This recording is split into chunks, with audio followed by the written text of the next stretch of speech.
स्वागत है आप सभी का अपने YouTube चैनल बिहेवियर एजुकेशन उपकार की क्लास में। दोस्तों जुड़ जाइए फटाफट एक सकारात्मक ऊर्जा के साथ और पूरे पॉजिटिव एनर्जी के साथ आपको बैठना है। पूरे कितने 10 से 12 minute Hindi part 1 practice set लगाने वाले हैं। ठीक है, जो आगामी क्या है सीटेट का एग्जाम होने वाला है।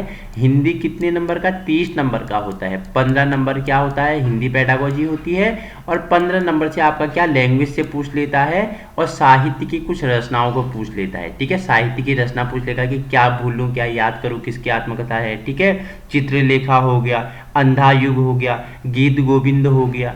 ठीक है, ये बता दो मेरा राम का मुकुट भीग रहा है। ठीक है, उर्मी किसका पर्यायवाची शब्द है, ऐसा आपसे पूछता है। ठीक है, तो 15 नंबर आपके लैंग्वेज और साहित्य से हो गए, 15 नंबर आपका क्या हो गया पेडागोगी हो गया, कुल मिला के 30 नंबर। और जो मेरा अनुभव रहा हिंदी पेडागोजी में, ठीक है, हिंदी पेडागोजी और लैंग्वेज में कि 30 से 25 नंबर का जो अनुभव रहा वो आपके साथ क्या करने वाला हूँ, साझा करने वाला हूँ। जुड़ जाइए फटाफट, चर्चा परिचर्चा करेंगे लैंग्वेज फर्स्ट के बारे में। ठीक है, हिंदी प्रश्न नंबर पहला आपके लिए रखा है। ठीक है, क्या भूलूं क्या याद करूं किसकी आत्मकथा है। बहुत ही इंपॉर्टेंट है, बहुत सारी परीक्षाओं में पूछा गया है। उत्तराखंड की परीक्षाओं से लेकर आप इंडिया लेवल की परीक्षाओं में पूछ लेता है कि क्या भूलूं क्या याद करूं किसकी आत्मकथा है। ऑप्शन 4 आपको दिए गए हैं।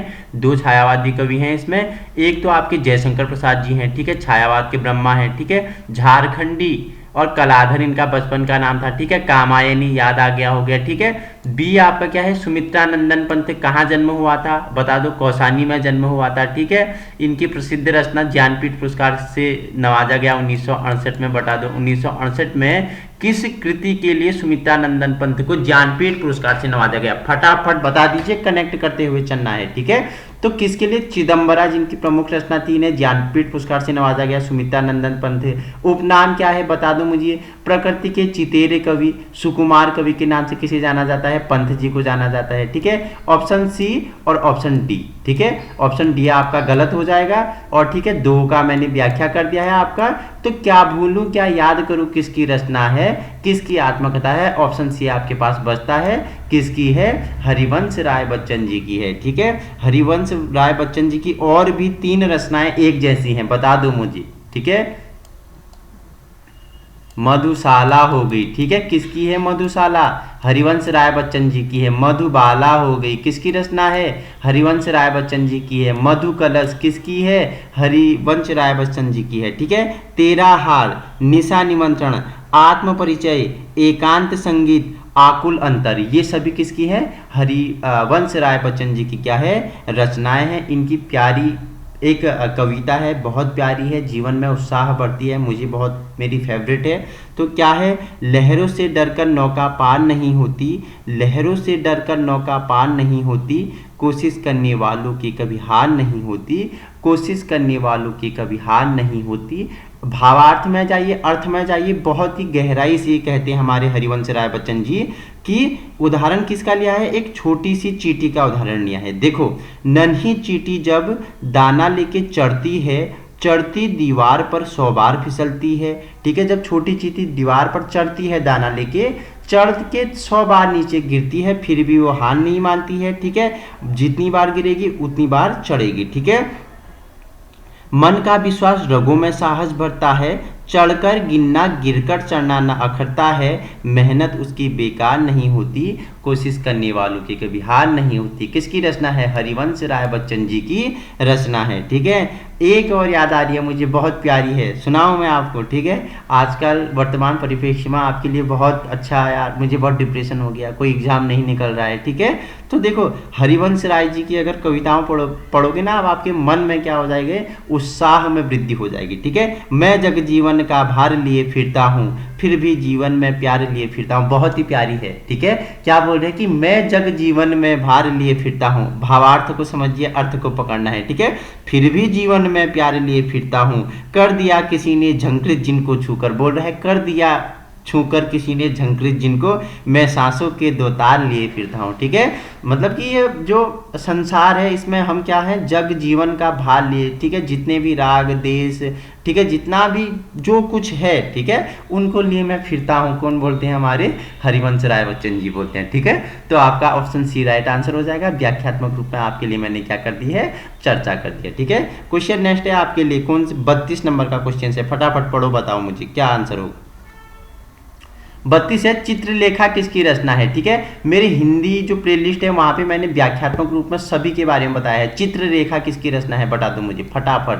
मैंने बताया था एक चित्र अपने मन में बसा लो, किसकी बसा लो, वृंदालाल की बसा लो, या कमलेश्वर की बसा लो, या नागार्जुन की बसा लो। नहीं, हम तो एक चित्र अपने मन में बसाएंगे, किसकी बसाएंगे, माँ भगवती चरण वर्मा की बसाएंगे। ठीक है, ऑप्शन डी आपके लिए राइट आंसर हो जाएगा कि एक चित्र अपने मन में बसा लो, किसकी बसानी है, भगवती चरण वर्मा की बसानी है। तो आपसे पूछ ले कि चित्ररेखा किसकी रचना है, तो आपको किस की चित्र मन में बसाना है, भगवती चरण। ऑप्शन डी आपका राइट आंसर हो जाएगा। देखो, इनसे भी मुझे इनकी पंक्तियां हैं बहुत प्यारी, कवि भगवती चरण जी की आपको सुनाता हूं, उसके बाद इनकी और रचनाओं के बारे में बात करता हूं। ठीक है, आज शाम है बहुत उदास, केवल मैं हूं अपने पास। क्या बोल रहा है, आज शाम है बहुत उदास, केवल मैं हूं अपने पास, दूर कहीं पर हार विलास, दूर कहीं उत्सव उल्लास, दूर छिटक कर खो गया मेरा चर संकित विश्वास, कुछ भुला सा और भ्रमा सा, केवल मैं हूँ अपने पास, एक धुंध में कुछ सहमी सी, आज शाम है बहुत उदास,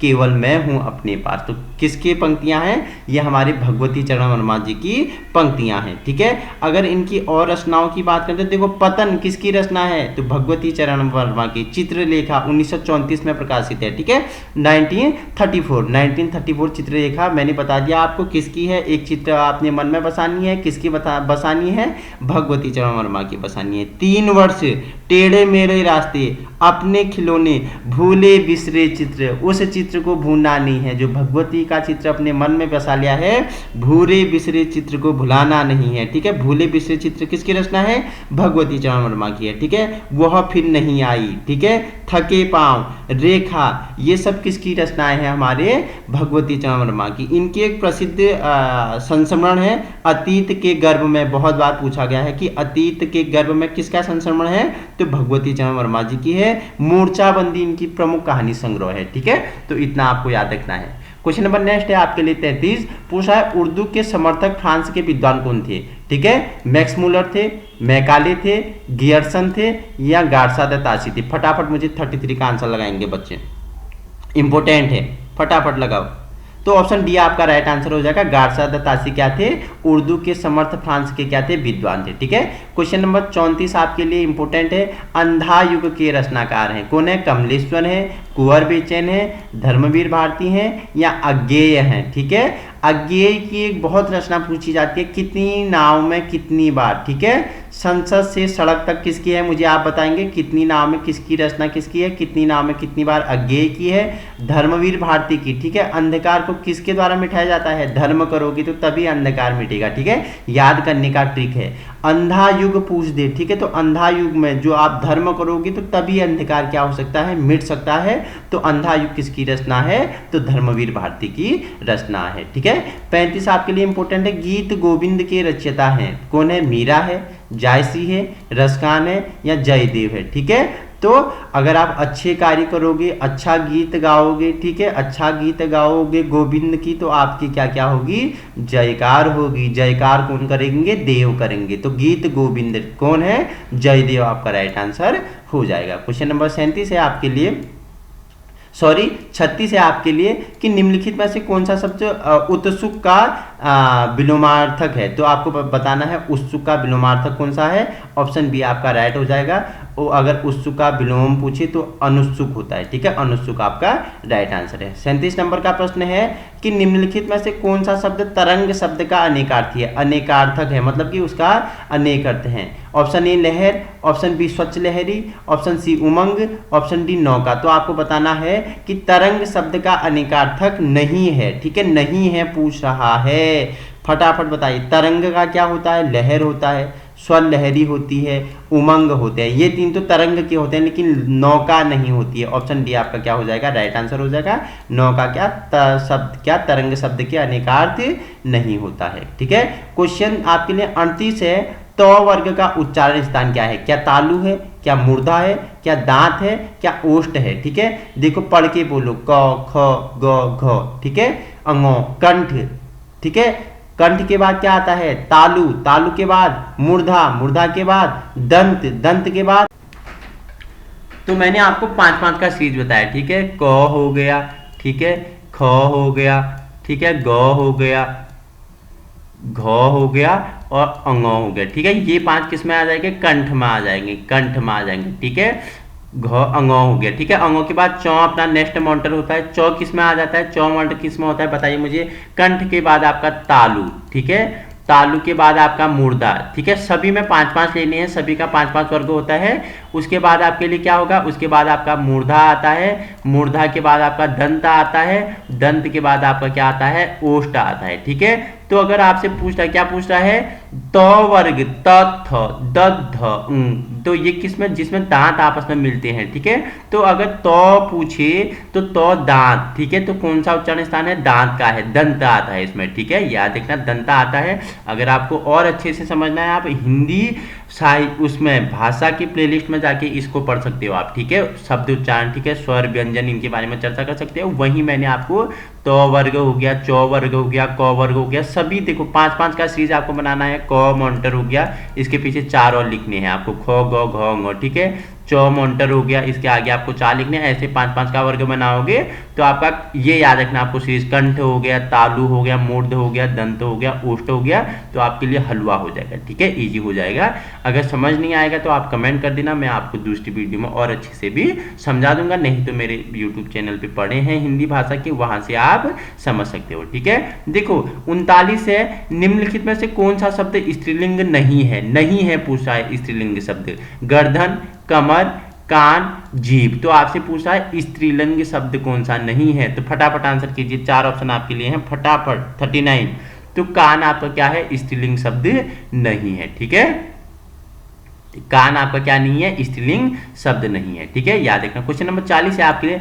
रण कुशल में समास बताइए। रण कुशल में समास बताइए। क्या तत्पुरुष समास है, द्वंद्व समास है, अव्ययी भाव समास है, या बहुवीर्य समास है? तो कौन सा है? रण को बताओ।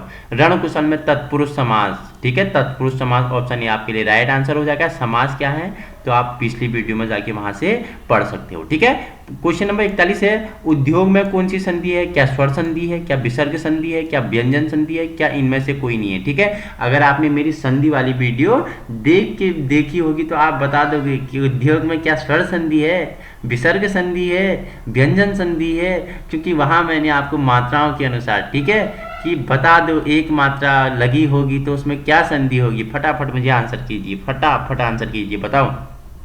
अगर 2 मात्रा लगी है तो कौन सी संधि होगी? अगर किसी शब्द के बीच में आधा शब्द आया है तो उसमें कौन सी संधि होगी? तो मैंने आपको बताया, तो उद्योग में आपकी क्या हो जाएगी? ऑप्शन सी राइट आंसर हो जाएगा, व्यंजन संधि हो जाएगा। ठीक है, व्यंजन संधि में मैंने आपको नियम बताया था, नियम आप देख सकते हो वहां देखिए। ठीक है, उर्मी किसका पर्यायवाची है? क्या तरंग का है, झील का है, नदी का है, या वायु का है? तो उर्मी बहुत ईजी है, 42 बच्चे करेंगे। तो तरंग का, ठीक है, तरंग का क्या है? पर्यायवाची उर्मी होता है। ठीक है, सत्याग्रहों के समूह को क्या कहेंगे? क्या फौज कहेंगे, टोली कहेंगे, जत्था कहेंगे, या टुकड़ी कहेंगे? ठीक है, तो ऑप्शन ए गलत हो जाएगा, ऑप्शन बी गलत हो जाएगा, ऑप्शन डी गलत हो गया।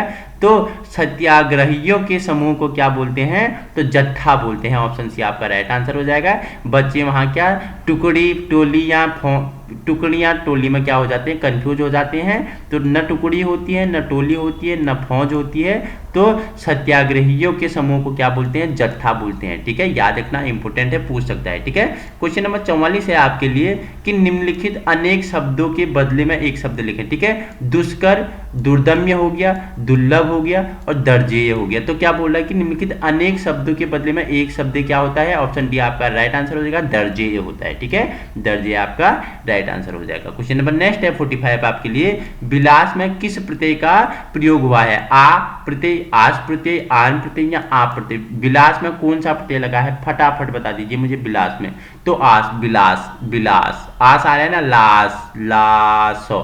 ठीक है, ला सौ, तो ला आ रहा है ना, तो कौन सा, तो विलास में आस प्रत्यय लगा है, ठीक है। ऑप्शन बी आपका क्या हो जाएगा, राइट आंसर हो जाएगा। क्वेश्चन नंबर नेक्स्ट है आपके लिए 46 कि लिखित कार्य में जांच में बच्चों की सहायता लेने से, पेडागोजी का प्रश्न है, केवल पठन कौशल का अभ्यास होता है, बच्चे ज्यादा गलतियां ढूंढना सीख जाते हैं, बच्चों को दूसरे की हस्तलिखित सामग्री को पढ़ने का अवसर और अवलोकन सक्षम विकास में क्या मिलता है, अवसर मिलता है।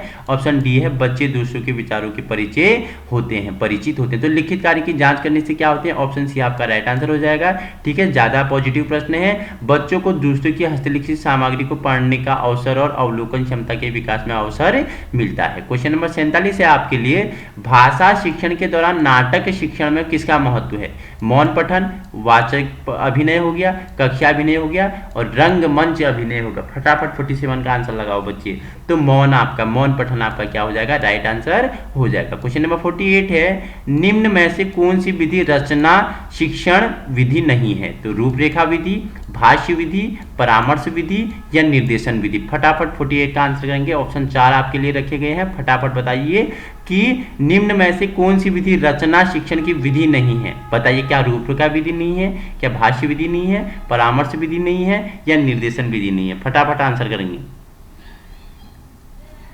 फटाफट आंसर करेंगे बच्चे मुझे। तो भाष्य विधि, ऑप्शन बी आपका राइट आंसर हो जाएगा, ठीक है। भाष्य विधि नहीं है। 49 क्वेश्चन है, बालक भाषा में अपना विकास करने के लिए निम्न में से किसे एक उपकरण के रूप में प्रयोग करता है, बोलने को, सुनने को, लिखने को या भाषा को। तो क्या बोल रहा है कि बालक भाषा में अपना विकास करने के लिए किसे अपना उपकरण के रूप में प्रयोग करता है। ऑप्शन लगाएंगे फटाफट बच्चे, 4 है, तो ऑप्शन डी आपका राइट आंसर हो जाएगा। भाषा को क्या करते हैं, वो क्या करते हैं बताओ, अपना विकास करने के लिए किस उपकरण भाषा का वो उपयोग करते हैं। क्वेश्चन नंबर 50 है आपके लिए कि निम्न में से क्या गृह कार्य का सबसे बड़ा लाभ है, गृह कार्य बच्चों को क्यों दिया जाता है, उसका क्या लाभ होता है। क्या छात्र में स्वाध्याय की आदत का विकास होता है, ठीक है, आत्म परिचय का आना, ठीक है, विषय वस्तु के आत्मसात करना या इनमें से कोई नहीं। गृह कार्य बच्चों को देके उनमें क्या बड़ा लाभ होता है, 50, फटाफट बताइए 50।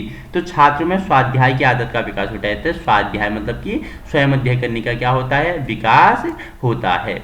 क्वेश्चन नंबर 51 है, मातृभाषा की उपयोगिता से संबंधित विकल्प नहीं है, मातृभाषा बालकों के ज्ञान का विकास एवं चिंतन का साधन है। ऑप्शन ए, ऑप्शन बी है मातृभाषा विचार विनिमय का साधन है। ऑप्शन आपका सी है मातृभाषा शिक्षा का सर्वश्रेष्ठ माध्यम है। ऑप्शन डी है मातृभाषा प्रगति पथ की बालक है। देखो, अगर आप बालक को समझ के ना, तो आप पेडागोजी बिल्कुल चुटकियों में बना दोगे, आपके लिए लड्डू होगा। पूछ रहा है मातृभाषा की उपयोगिता से संबंधित विकल्प नहीं है, तो क्या नहीं हो सकता है बताइए मुझे। तो ऑप्शन बी आपका क्या हो जाएगा, गलत हो जाएगा। मातृभाषा प्रगति पथ में बाधक है, ठीक है, नहीं, बाधक नहीं होती है। मातृभाषा बालकों के ज्ञान का विकास एवं चिंतन का साधन है, ठीक है। मातृभाषा विचार विनिमय का साधन है, ठीक है। मातृभाषा शिक्षा का सर्वश्रेष्ठ माध्यम है, ठीक है, लेकिन मातृभाषा प्रगति पथ का बाधक नहीं होती है। ऑप्शन डी आपका क्या हो जाएगा, राइट आंसर हो जाएगा क्वेश्चन के अनुसार, ठीक है। क्वेश्चन 52 है आपके लिए, भाषा शिक्षण की किस विधि का प्रयोग अधिक लाभकर है, ठीक है। भाषा, अगर भाषा आपको लैंग्वेज पढ़ानी है, ठीक है, लैंग्वेज की आप टीचिंग कर रहे हैं, तो उसके लिए अधिक लाभकर विधि है प्रश्नोत्तर विधि है, खेल विधि है, डाल्टन विधि है या इनमें से कोई नहीं है। बता दो मुझे 52 का। तो भाषा क्या है, खेल विधि, इसका क्या है, राइट आंसर हो जाएगा ऑप्शन बी, ठीक है। क्वेश्चन नंबर 53 है आपके लिए, हिंदी शिक्षण को उन्नत बनाने का साधन है, श्यामपट्ट है, पाठ्य पुस्तक है, मानचित्र है, ये सभी हैं। तो बताओ हिंदी शिक्षण को उन्नत बनाने का साधन क्या हो सकता है। तो मानचित्र, तो भूगोल सामाजिक उसमें ज़्यादा इंपॉर्टेंट होता है, ठीक है, भूगोल ज़्यादा, भूगोल के तथ्यों को मानचित्र से समझ सकते हो, ठीक है। श्यामपट्ट पे आपको पता है क्या काम होता है श्यामपट्ट से, ठीक है। और आपका राइट आंसर क्या हो जाएगा, ऑप्शन बी हो जाएगा, पाठ्य पुस्तक क्या है, हिंदी शिक्षण को उन्नत बनाने का उत्तम साधन है, ठीक है। क्वेश्चन नंबर 54 है आपके लिए कि मूल्यांकन से अभिप्राय है, क्या होता है मूल्यांकन से अभिप्राय। फटाफट मुझे 54 का आंसर करेंगे, 4 ऑप्शन है। तो क्या है मूल्यांकन से, निरंतर सतत चलने वाली प्रक्रिया है, वांछित व्यवहारगत परिवर्तन की जानकारी है, उद्देश्यों की पूर्ति का सीमांकन है। तो ये सभी आपका राइट आंसर हो जाएगा। क्या मूल्यांकन के ये सभी पहलुओं में क्या होता है, वृद्धि होती है, ये सभी चीजों को क्या किया जाता है, इसमें जांचा जाता है, ठीक है। 55 है, यदि विद्यार्थी लिखते समय किसी वर्ण को भूल जाता है तो उसे क्या कहेंगे, आगम कहेंगे, लोप कहेंगे, ठीक है, विपर्यन कहेंगे और इनमें से कोई नहीं। अगर विद्यार्थी लिखते समय किसी शब्द को भूल जाता है उसे क्या बोलते हैं, ऑप्शन बी, उसे लोप कहा जाता है। ठीक है, अंतिम के 3 क्वेश्चंस आपके लिए 56 है कि छात्रों को जिस भाषा कौशल द्वारा निसंकोच कहने योग्य बनाया जाता है वह क्या है।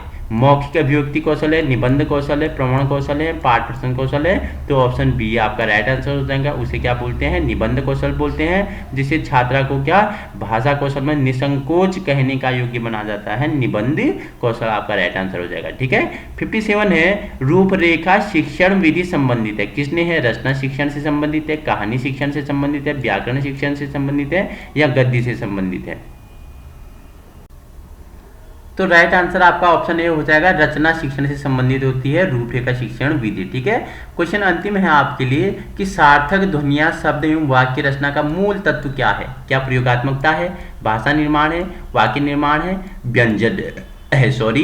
तो राइट आंसर आपका ऑप्शन बी हो जाएगा। अगर पूछे सार्थक ध्वनि शब्द या वाक्य रचना का मूल तत्व क्या है, भाषा निर्माण होता है। ठीक है, तो आज हमने कितने क्वेश्चंस कर लिए, हमने 40 क्वेश्चंस कंप्लीट कर लिए हैं VIMP पेडागोजी, और हमने क्या लिया, साहित्य और लैंग्वेज से हमने कितने 40 महत्वपूर्ण प्रश्न लिए थे। ठीक है, सभी परीक्षाओं में आपके लिए क्या होगा, VIMP या लड्डू होने वाला है। अगर आपको इसी प्रकार की वीडियो चाहिए और आगे आने वाली परीक्षाओं में एक मजबूत स्तंभ के रूप में खड़ा होना है, तो आप हमारे YouTube चैनल बिहेवियर एजुकेशन उपकाल की क्लास को क्या कर सकते हो, संलग्न कर सकते हो। समय टाइम पर या समय पर पाने के लिए क्या कर सकते हो, वीडियो के नोटिफिकेशन बेल आइकन को प्रेस कर सकते हो। वीडियो पसंद आए तो अधिक से अधिक इसका लाभ उठाएं, वीडियो दोस्तों में शेयर कर सकते हो। अगर आप हमारे फेसबुक ग्रुप बिहेवियर एजुकेशन उपकार से भी जुड़ सकते हो, वहाँ भी आपको क्या इसके PDF मिलते हैं, और इंस्टा में भी संलग्न हो सकते हो। Thank you so much.